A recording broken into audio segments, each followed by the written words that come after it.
Childhood memories. At the cherry tree.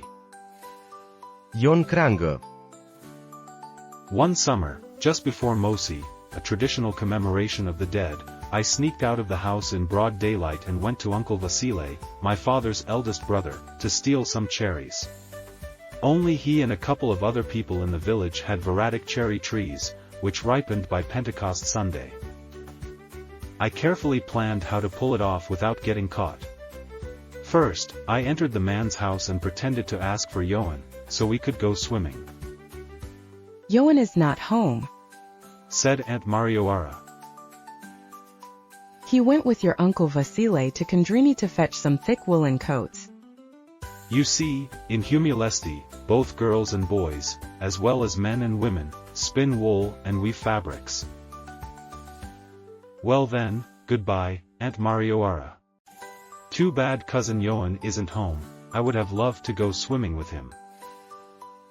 But in my mind, I thought, this is perfect. Good thing they're not home, and if they don't return soon, even better. So, I politely kissed her hand, said my goodbyes like a well-behaved boy, and walked out as if heading to the river. But instead, I sneaked around, climbed the cherry tree, and started stuffing cherries into my shirt, ripe, unripe, whatever I could find. Just as I was hurrying to grab as many as possible, here comes Aunt Marioara, standing at the base of the tree with a switch in her hand. Well, you naughty boy, is this what you call swimming? Get down here, I'll teach you a lesson. But how could I get down? The situation was getting worse by the second. Seeing that I wasn't moving, she grabbed some dirt and threw it at me, but she missed. Then she started climbing the tree herself.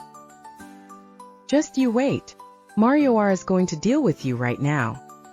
That was my cue. I quickly slid onto a lower branch and, whoosh.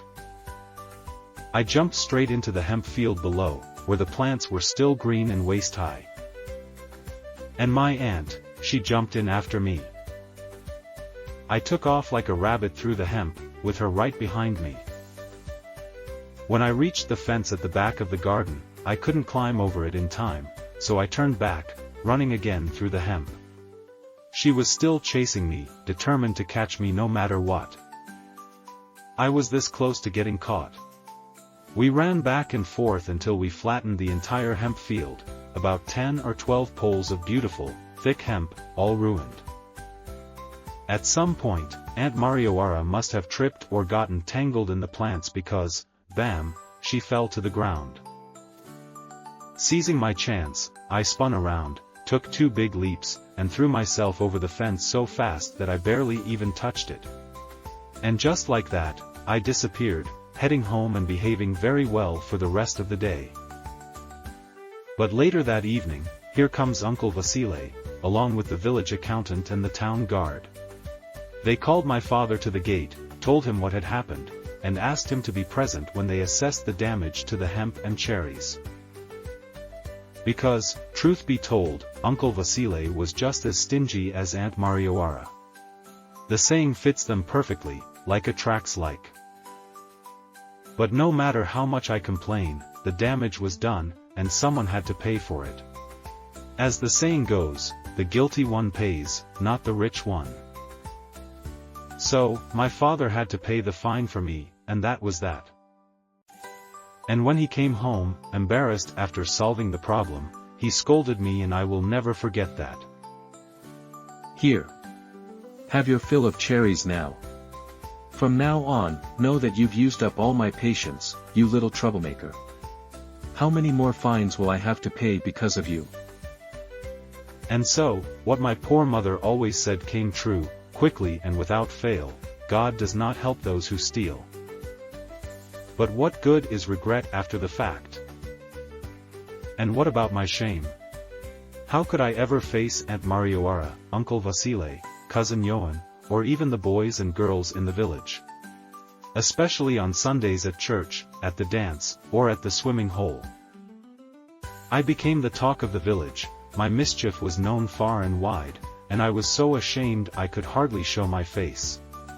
And to make matters worse, just when some pretty girls had started to appear in our village, and I was beginning to feel a stirring in my heart. But what could I do? I had to move on. I had to toughen up and pretend it never happened. After all, many things happen in life, not all at once, but over time. And although I tried, in my own way, not to cause trouble, something always seemed to push me to do mischief. And wouldn't you know it?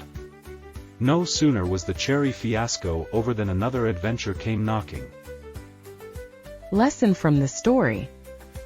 This story teaches us that dishonesty and mischief, no matter how small, can have consequences.